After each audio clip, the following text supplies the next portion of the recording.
Hi, everybody. I'm Garrett Nelson. I'm president and head curator at the Leventhal Map Education Center at the Boston Public Library, coming to you live from Copley Square at the Central Library. I'm joined today by Megan Nally, who is our public engagement coordinator here at the Leventhal Center. Hi, Megan. Hello. And we've got a really great conversation coming up with a fantastic critical cartographer named Alex Hill, who is also known as one part of the Detroitography group of geographers, as well as the editor of the recently published Detroit in 50 Maps. Tonight's program is part of a new series that we'll be launching looking at critical cartography all across the United States and the world. Short interview chat series with people making cool and interesting maps where they'll have a chance to share with us and with you what they're working on now and in the future. Before we start, though, I want to take a quick note to remark on the complicated and contested threads that are woven throughout historical geography. And these include difficult stories that we neither can nor should ignore. The place that we now call Boston is the ancestral and current home to indigenous peoples, including the Mashpee and Aquinnah-Wampanoag tribes, the Nipmuc nations, and descendants of the Massachusetts people. Copley Square, where Megan and I are sitting right now, is on top of a filled tidal estuary that once featured some of the most advanced marine agricultural techniques in North America. The maps we have at the Leventhal Center bear witness not only to histories of colonial expropriation, but also to conflicts ranging from labor struggles to racial segregation. In some cases, the maps don't just document these stories, but they actually played a role in making them happen in the first place. Through all of our programs and interpretation, including the conversation that you're about to hear, we encourage visitors to consider how these histories still exert real effects on the present day. Now, I'm really pleased that we have somebody with us today who is very much engaged with some of the topics that I've just named, Alex Hill. Hi, Alex. Hi, how are you? Good, thanks. Alex is really the preeminent modern cartographer of Detroit. He's the number of different creative projects he's done, looking both at the history of that complicated city as well as its present and future through many different modalities of mapping, is really astounding. Every city deserves to be mapped in the way that Alex is doing for Detroit. So we've invited Alex today to talk a little bit about his new book, Detroit in 50 Maps, some of the other work that he's been doing, creating original critical maps of Detroit. We're going to have Alex share some of his work. Then Megan and I are going to have a conversation with Alex. And then finally, we really encourage folks who are tuned into our broadcast today to have questions of Alex, as well as those of us here at the Leventhal Center. If you're on Facebook or YouTube, you can chime in at any time in the comments with a question for us or for Alex. So, Alex, I want to turn it over to you. Tell us a little bit about how Detroit, the city, you, the person, cartography, the practice, have been woven together over the past decade, and show us some of the things that you've been working on. Yeah, thanks so much for that really great introduction. I'll have to steal some of those talking points for my next intro. So I moved to Detroit in basically during the Great Recession. A lot was happening in transition for Detroit, but then also for myself. And kind of the way I started familiarizing myself with the city was to look for data and to make maps. I never imagined it would become a book, but now it is. So I'll share some of the maps from the book and talk a little bit about kind of my own process and I've been doing a lot of thinking about where is Detroit and how is Detroit positioned. Even this question of whose Detroit are we mapping is a big question. I sit here as a white male geographer, cartographer. That's really common when the city is now 78% Black African American. So it's slowly demographic shift is happening. But we'll look at maps of that too. So I also always like to start by talking about Detroit with mental mapping. And so far, I've collected some 500 mental maps from folks across the city because I do community mapping workshops and engage with a number of different community organizations. And so in Michigan, we often use our hand as a map of the state because it looks like a mitten. You use two hands because we are two separate peninsulas. That's a geography topic for another day. I went to grad school in Wisconsin, and I'm well aware of the Wisconsin-Michigan mitten wars. Yeah, well, and recently the UP, I think there was some Mountain Dew ad where they took away the Upper Peninsula of Michigan and gave it to Wisconsin, and then also the census put out a map on their social media that they totally gave up the Upper Peninsula. Anyway, wow. Unfortunately, it happens a lot. Contested geography. But so in Detroit, we can do a similar thing where we can spread all of our fingers and it becomes these major arterial roads of the city. And this is adapted from a hand map recorded from the Detroit Geographical Expedition and Institute in the 70s in Detroit. Supposedly cab drivers were taught this as a way to not get lost in the city because it gets really weird with these kind of diagonal roads that spread across the city. And you have to imagine you have a sixth finger for our Fort Street in southwest Detroit, where there's a lot of great stuff to see. And so, that's really important, looking at avenues. I know there's been a number of really great kind of different road types, color-coded across different cities. And so, this is in the book, and I've done it for Detroit. So you can really see those major arterial roads show up. But then that kind of use of avenue became really, really popular for a lot of these kind of north-south roads in the 40s and 50s as Detroit was kind of rapidly building housing after World War II. What we really start to notice, though, is that these major arterial roads of Detroit follow the Indigenous Trails that have been there since before any settler landed on, the riverfront edge of what we now call Detroit. It's better known as Wawiatanong. There's a number of Anishinaabe indigenous communities that have called Detroit home for a really long time. Whoops! Oh, I'm very sorry about that. We can kind of. Detroit was supposed. There was a Great Fire of 1805. Like many early cities, there was a Great Fire where all the wood structures burned down. So we had Justice Augustus Woodward, who claimed he was going to remake the city in the image of DC or Paris with these these spoke streets and this kind of funky radial pattern. But really, we were just following the indigenous people who came before us in kind of mapping out our roadways and how we were going to get around and be connected as a region. I guess I don't really know if Boston experienced annexation. I believe so. And in a similar way, Detroit worked on swallowing up a number of small villages and towns as it grew.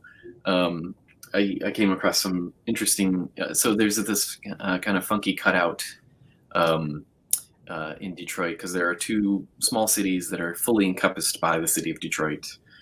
So the one more northward and westward is the city of Highland Park, and the one that's more southeast is the city of Hamtramck.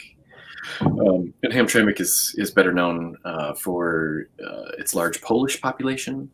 So if you just celebrated Fat Tuesday, I don't know if it's regional, but the Punchki donut, Hamtramck is the place where they just line up the street outside of all the bakeries because that's where you get the best punchkis. But I learned in the 30s there was actually a push by residents of Hamtramck to be annexed by Detroit because they wanted better city services. Now that is not the case. I think in our region, Hamtramck had the largest population growth of any city in the state of Michigan, and the city of Highland Park had the largest decline of population. Hmm. Just for context, the city of Highland Park is where Henry Ford, not where he had his first factory, but where he had the Model T factory before locating all of his factories in Dearborn, which is southwest of Detroit. And its other claim to fame is the local energy company recently went into the city and repossessed all the streetlights because the city was unable to pay for electricity. So it makes sense why there's been significant population decline in Hamtramck. But then, really by 1926, Detroit was the landmass that it was going to be up until present day. And that leads to a lot of funky comparisons. Hey, Boston's #1 in the list here. Yeah, folks try to compare cities all the time. There was kind of a viral map of Detroit that it smashed Boston and San Francisco and the island of Manhattan into the land area of Detroit. And said, oh my gosh, look at all this land, and what are we going to do with it? And we need to right size the city. But you can't really compare just land mass. You also have to compare population density and housing and zoning and infrastructure miles. That's another thing.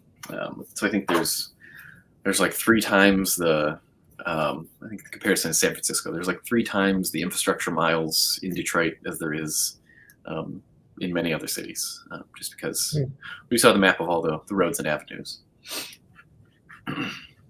So you can't really compare Detroit to anywhere else. I don't know if Boston can claim that too, if they want to. And so, this question of what is Detroit, I don't know if this is similar in Boston too, but there's a lot of, there's kind of some headbutting around, can you call yourself Detroit if you're not within the city limits? Because all of these large suburban areas, the Metro Detroit area is home to, I think it's 4 million people, whereas the city of Detroit is, I can't remember the exact estimate from the 2020 census, but it's around 670,000 people. So not huge. It was built to be a city that could hold 2 million people, so significantly different than what it was planned for. And so this is the first 100 maps from Google searching map of Detroit, just overlaid to see, what is most often referred to as Detroit. It is the city limits, but then you very much see all those kind of urban sprawl segments that very often get lumped in. And shout out to Windsor, Canada. That's this little bit here. So on the other side of the Detroit River is Canada. It's I think the only place where you go south to go into Canada is Detroit, when Canada is north of us. So there's that weird little finger of Ontario that. And Alex, this is superimposition of like static maps as opposed to like search. You're not searching Google Maps. You're looking at rendered maps and right. Their outlines, right? Right. Yep. Yeah. Exactly. Yeah. So very often, large corporations or others will have a map of what Detroit is. And so, that's recently become, this became a really popular map. This isn't in the book, but it's on the website. And it was, just looking at place names that use Detroit. So, there's like a Detroit taco, but it actually is located, some 14 miles north of the city, kind of in that large metro suburban area. And so that perturbs some people because they say, well, you can't use Detroit to market whatever you're trying to sell and not be in the city. Although you can see from this, the largest cluster of Detroit locations is actually in the city of Detroit. But that still isn't often enough for some people. There's an anecdote about a Boston reformer from the 1890s who was very frustrated with suburbanites who didn't, who didn't legally live in Boston, and he went and looked at hotel registers of people who were living in the suburbs when they went to travel to New York City or London, and he was like, when they register for the hotel, they say that they're from Boston, even though they come home and they don't want to pay their taxes in Boston. Right. Similar Yes. argument to the one you're making there. And we have that example for auto insurance. Mhm. If you claim your residence in Detroit, your auto insurance is just exorbitant. Whereas if you just, claim an address just north of the city, it's significantly less money. We talked a bit about some of those effects on a conversation last week about fragmentation in metropolitan Boston. Yeah. So this is a quick look at just the kind of racial ethnic breakdown of Detroit. Very often people say you can remove that border line and you could trace the city border really easily because of our people often say Detroit is the most segregated city. That's not necessarily true. It's a quite homogeneous city, but as a region, the Detroit metro is a very segregated region. And this just shows that exactly. So the highlights that I'll note here are so in the city of Hamtramck, there's recently been it's known for its Polish population, and there's a whole series of really great kind of ethnic grocers and bakeries and food shops. But now it's better known for its Bangladeshi community. There's been a large kind of migration of folks from Bangladesh. And they've started moving into, Hamtramck is a very dense city. There's some really great photos of, you could almost jump from porch to porch in Hamtramck and never touch the ground. So folks have started moving kind of north of Hamtramck into Detroit. And so this neighborhood that's kind of north of Hamtramck is known as Banglatown because of the large population from Bangladesh. Southwest Detroit is known for its Mexican-American immigrants, which is interesting because it's also an immigrant community in Southwest Detroit. One that's better known as Corktown for the larger Irish population that moved into the city. But we know, immigrant communities very often are kind of open places for other immigrant communities to gain a foothold as well. So in Southwest Detroit, people often know it as Mexican Town because there's a lot of really great places where you can get excellent tacos that are authentic and amazing. And that's really you can't do any work in Southwest Detroit without translating your materials into Spanish. And making sure to do your outreach properly. But then there's this, I'll note this, I call it the northwesternly pattern in Detroit. And it follows the Lodge Freeway, but it also kind of follows the historic migrations of people in Detroit. So first, it kind of follows the Jewish population in the city as they moved and migrated to northern suburbs. And now it's also followed kind of the Black African American community. So this city is the number 2 city that uses Detroit in its business names outside of the city. And there's a large kind of Black middle class that moved into this northern suburb.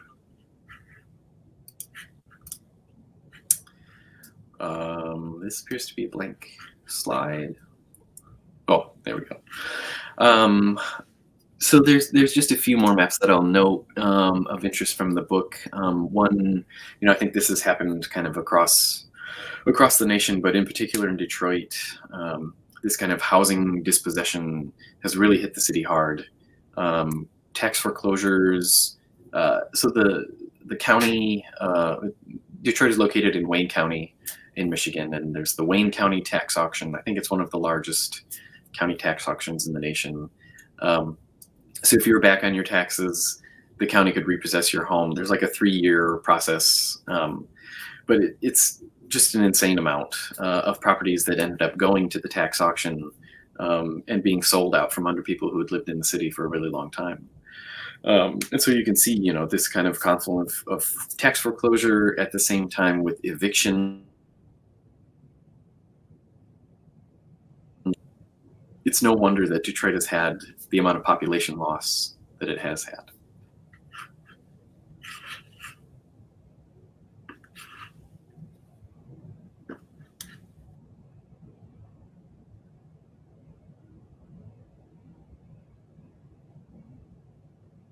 Did we lose you, Alex? Sorry, am I still here? Yeah, we can still hear you. We're still looking at the foreclosures and evictions. Okay. Is that where you wanted to be?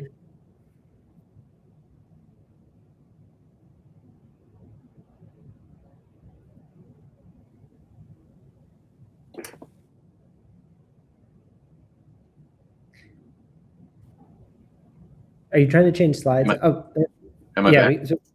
we can see the next slide with the through green heat map. Yes. Great. So this is an oddity of Detroit that I think is fun to note. The Chinese ringneck pheasant has called Detroit home. It was imported in farms on the west side of the state of Michigan, and slowly got shared among farmers. And as Detroit population dropped and vacancy increased, the vacant lots became the natural grasslands that the pheasants enjoyed, and so you can go all around the city and find these pheasants. They live in a number of cemeteries on the city's east side, but then also along abandoned railroad tracks and other types of locations. So it's kind of the unofficial mascot. There's a neighborhood soccer league that uses the pheasant as their logo, and there's a coffee shop on the east side that has it painted on the ceiling. So it's kind of a fun oddity. I've been surprised at how many pheasants I've run into just driving across the city or walking my dog. How is that map? Where is the data from that map? Are there actually like banded GPS tracked pheasants, or is it sighting? That would be interesting. No, it's so the local radio station WDET did kind of a crowdsourcing with Google Sheets, and so that was my starting point. But I knew it was, this is all. It's not complete data, and it's definitely biased. But from there, I also combed through online forums where people said, "Oh, I saw pheasants here or there." I don't know that they're very well tracked. There's a few of those like birding apps, and I don't know that. I don't know that those are very widely used in Detroit. But these ones are definitely verified. This is where you can find the pheasants.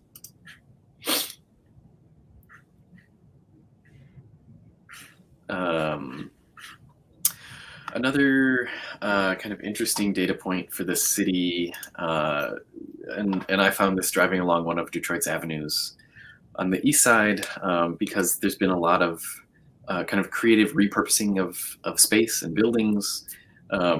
So along this one avenue, it was these different locations that were converted into liquor stores, or it was storefronts that were converted into churches, and that got me it was literally just like every other store was either a church or a liquor store on this one avenue, and I wondered what that looked like across the city. So you can see that kind of northwesternly pattern show up again, reaching from kind of the city's lower east side, and then following that diagonal. And so there's these obvious places where there's definitely more liquor stores, probably the most liquor stores downtown in Detroit. And then there's pockets kind of in the northeast and the southwest, compared to where there's more churches in this. It follows a little bit kind of age of population in the city too, which is something now that I just thought about. That's kind of interesting.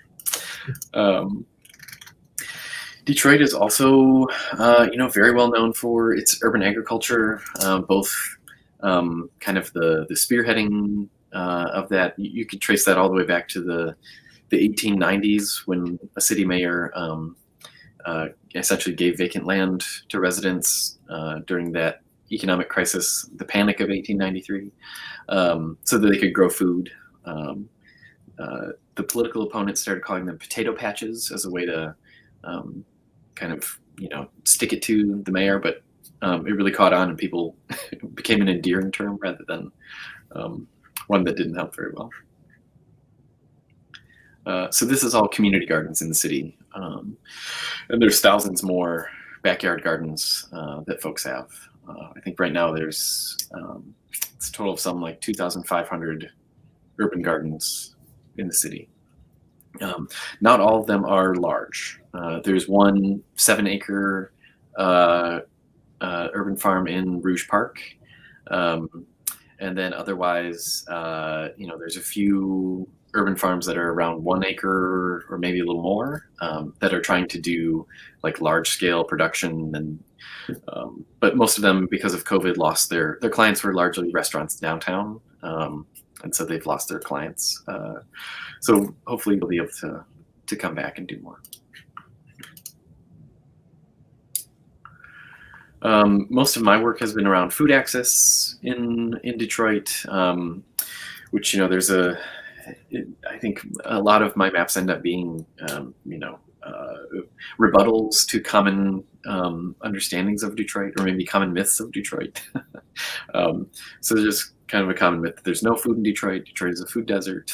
There's food everywhere. This is just grocery stores. And these are all full-line grocery stores that stock fruits and vegetables.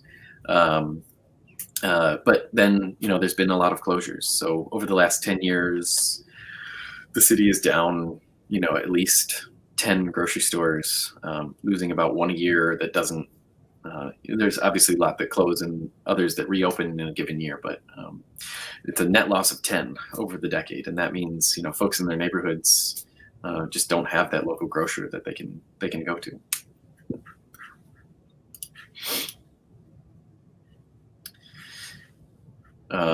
The last map I will note is inspired by Bostonography, which also inspired the name of my own blog. And it's this question of what is a neighborhood, and what are the boundaries, and how do you define it, and who gets to define it. And in Detroit, that's been that's actually my dissertation topic. But in Detroit, it's a wild story of some amateur cartographers who then produce a map that gets sold and added to Google, and now the city of Detroit has done their own, mapping every neighborhood, but there's still a lot that are made up just because they want to have a name for every small corner of the city.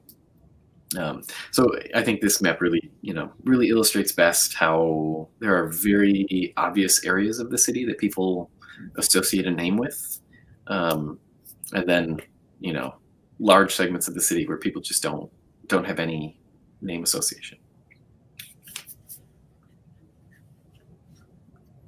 And that's all my maps. Thanks, Alex. And we should say it's not, in fact, all of your maps. It's all of your maps for today, but I definitely encourage people to both check out the Detroitography website as well as the Detroit in 50 Maps book from Belt Publishing to see more of Alex's work.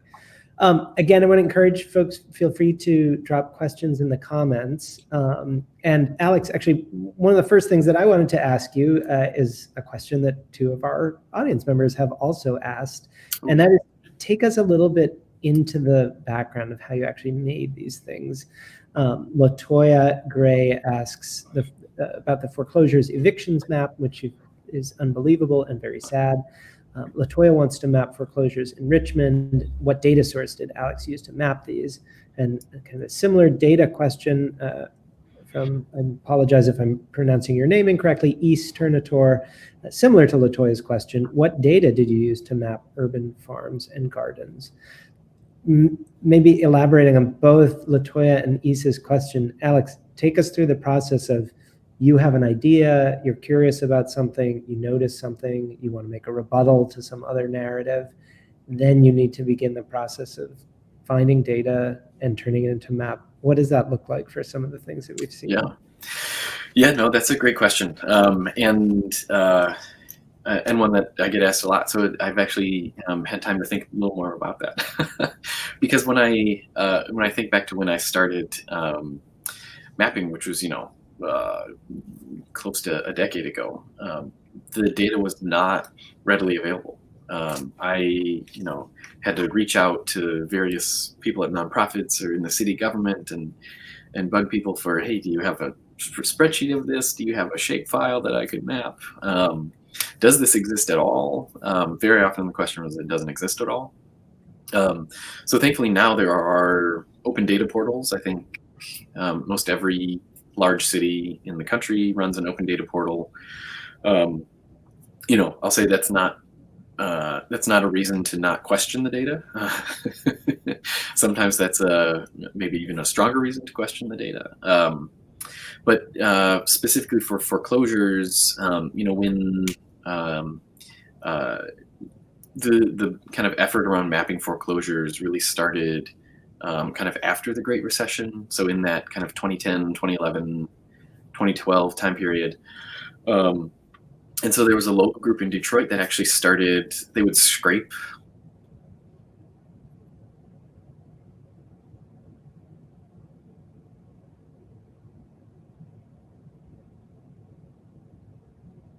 I think Alex's connection has paused out on us momentarily. I don't want to speak for Alex, but just to riff on something that we've been doing here at the Leventhal Center while we wait for Alex's connection to be reestablished, is we recently ran a pilot course that we'll be offering again in the future called Making Sense of Maps and Data, where we take people through this process of first converting the world into observations that we call data, right? So when you measure something like a person's race, or when you measure something like a property that's been foreclosed upon, how does that get kind of encoded into the sorts of computable structures that we call data? And then when we take that data and we turn it into something visual like a map, where's some of the choices and processes that we have to use in order to make that translation possible. The other thing I'll say, because Alex was in the middle of talking about foreclosure data and thinking a little bit about open data, it's true that places like Detroit, Boston, the Commonwealth of Massachusetts have made considerable amounts of data, geographic data, available online. You can browse a data portal and download some of that information, but there's still a really steep kind of technical learning curve or technical block between that data being open in name and that data being actually usable by the general public. And that's something that we care a lot about here at the Leventhal Center. We're working with K-12 students, teachers, the general public on activities and programs that can help make data actually meaningfully open, in the sense that people can both work with it, question it, push back against it. Foreclosure data, for instance, is oftentimes made available in formats that are really difficult to turn into a map because it's produced by perhaps the court system or the tax system. Sometimes that obfuscation is intentional. Other times it's merely an accident of some of these technical systems.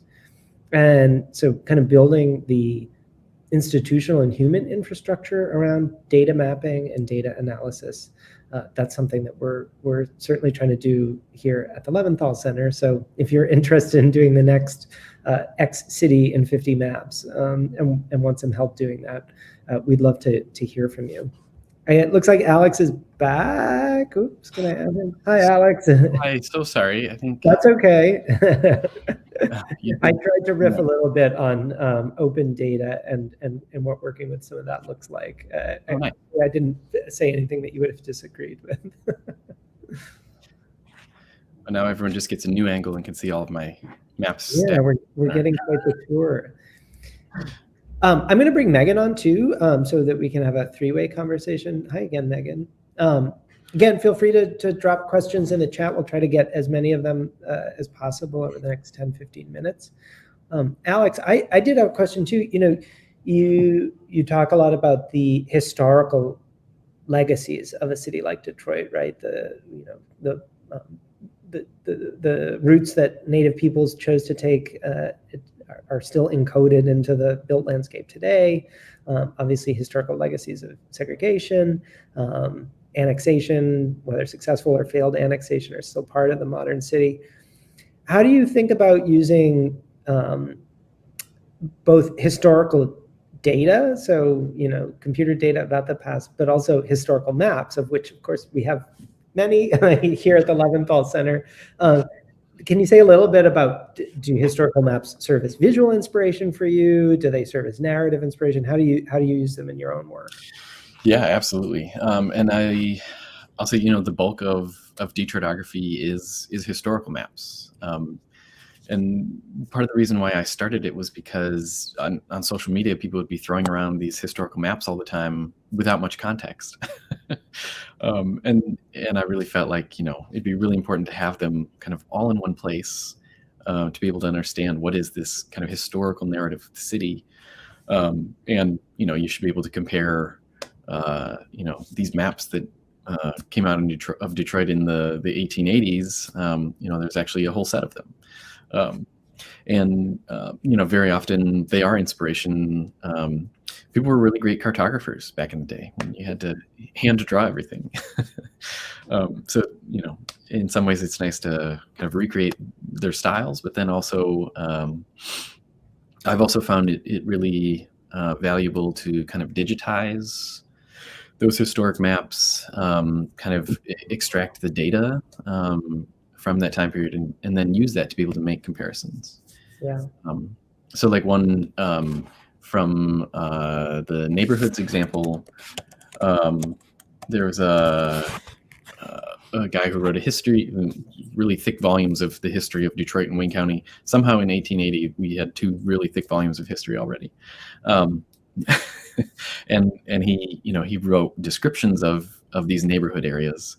And so I was able to, use his descriptions to kind of remap them and see what had changed. And again, it was a lot of those kind of immigrant neighborhoods that changed over time, from Dutchtown to Germantown to the Black Bottom in Detroit. Ease, and again, I apologize if I'm pronouncing your name incorrectly, had a question sort of links these together. How about historical data about similar topics, foreclosures, neighborhoods, gardens, businesses? Where do we find those? Alex, we were talking a little bit when you dropped off about how institutions like ours are trying to make modern open data accessible in a way that people can engage with. But how about, if I wanted to know about grocery stores in 1940, how would you go about thinking about a project like that? Yeah, that's a great one. And that's actually something I'm working on. Because we have Kroger is one of the larger grocery chains here in the Midwest, and they used to have like a dozen different locations in the city of Detroit. And today most of those are small independent grocers who have reused that same space. But city directories are one of the greatest resources for looking at that kind of historic retail and what used to be there. Not every city has really good city directories. If you're working in a large city, you're probably set. And then in Detroit, there's also a weird, they hit like the 1920s, and they were like, oh no, this street numbering does not work. We have to change all the numbers. And then they did. So, that made it really difficult to, you almost have to build like a historic geocoder, place those businesses in the right spot, but not impossible to do. Yeah, we're thinking about some of those same things here.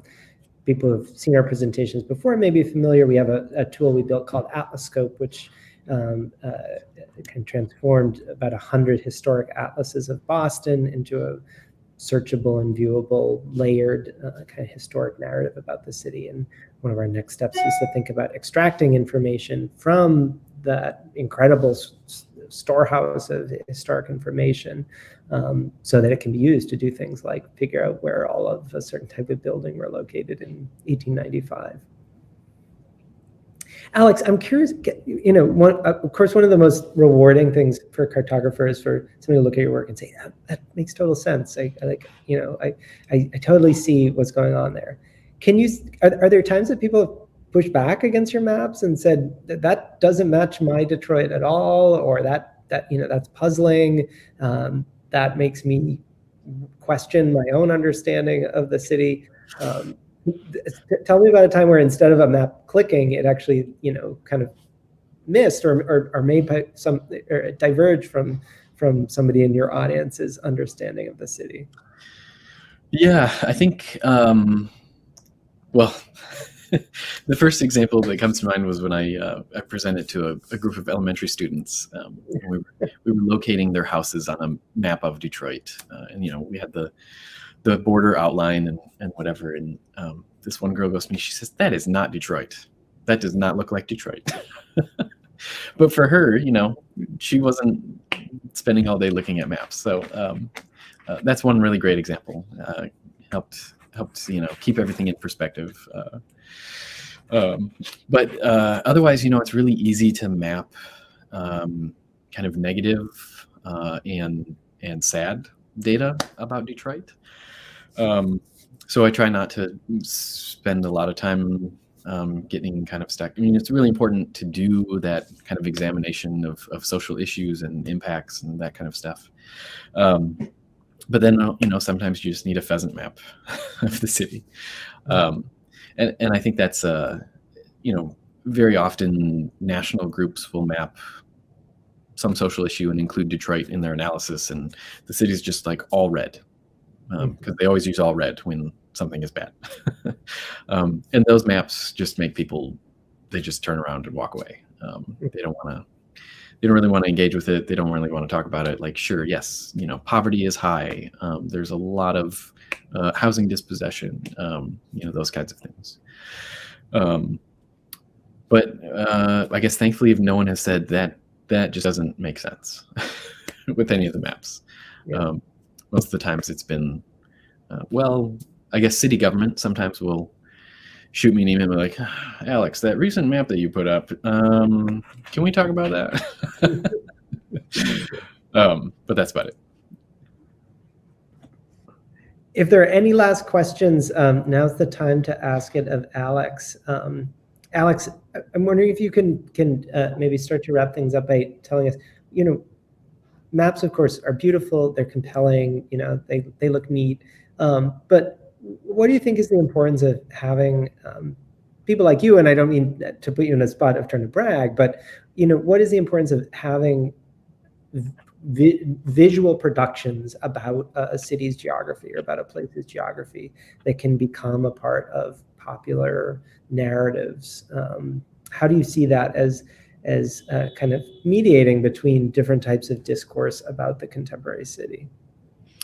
Yeah, no, I think it's absolutely essential. I think the kind of map making is one thing, and having that visual, maps are great because you can put a lot of data in one place, and really use that as a way to bring people together.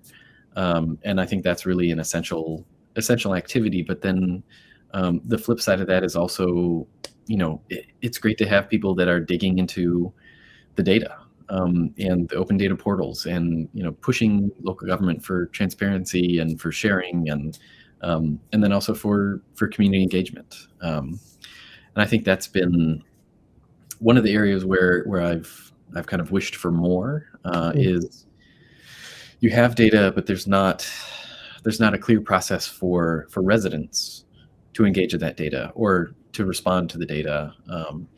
And say, well, actually, we wish you didn't, map out our backyard gardens. So that's actually, that was one of the questions. And I specifically don't map people's backyards because there's been a lot of concern over theft of tools and things like that at urban gardens in the city. So yeah, it's and it's something that I always work to train more people with mapping. So I do a 4-week series called Data Mapping and Research Justice. And then I'm also, I do the Map Time Detroit. We haven't done a whole lot during the pandemic, but always trying to find more ways to both diversify the field of geography and get more people, digging into the data. Super. Alex, I'm going to ask one more question from the audience, from Mary Pedley. Hi, Mary. Can you take a little, can you talk a little more about color choice and choice of symbols as related to data represented? You said it, gave a little example of that with seeing Detroit being red every time is a kind of reinforcing of negative stereotypes. How about in your own work, the color choices that you choose to use as a visual storyteller? Yeah, it really depends on the map, and I guess maybe my mood, depending on the colors I pick. But I do try to stay away from just having all the bad things be red. I recently used it's kind of a burnt orange color scheme on dog names in the city. And someone told me this, that they saw the map and they thought, oh no, this is another map of something bad in the city. But it was really, it was showing you that more dogs are named Coco in Southwest Detroit. That was just kind of a fun color trigger for somebody that thankfully was a little more fun than not. But otherwise, I have done a lot of research, and I try to really focus my efforts also on data literacy. So making color choices that also, help people connect with the data quickly. Because as I noted, a lot of people will see all red and just be, oh, okay, great, you have a map. I don't need to see that. So maybe the one behind me is a good example of a diverging color scheme, looking at park access, acres per person in the city. And that's one where, I didn't go with red, I went with pink. You don't often see pink on a map. And that helps kind of show where things are not so great, without being jarringly red. Very cool. We're looking a bit more at color too in an exhibition that will launch here a week from Friday at the Leventhal Center called More or Less in Common, which is our new environmental justice show, including a number of originally produced maps from staff here at the center, trying to pry into some of these questions of environmental inequality and using some of these visualization choices that you've just alluded to. Alex, I want to wrap it up. There's actually a question that I feel speaks on behalf of everybody who's been tuned in. Latoya Gray wrote, she's so happy to have tuned in today. Latoya is digitizing property maps from the 1940s of Richmond. Sometimes wonders if my effort are in vain. This has been informative and inspirational. Alex, I absolutely agree with Latoya. It's so cool to get to see the face behind such really, cool and influential work in contemporary cartography. And I'm so glad you were able to join us today. Yeah, thank you so much for having me. And I'll say, sometimes it takes a day to have the data. Sometimes it takes 6 months. So yeah, stick with it. Great. Well, thanks again, everybody, for joining us.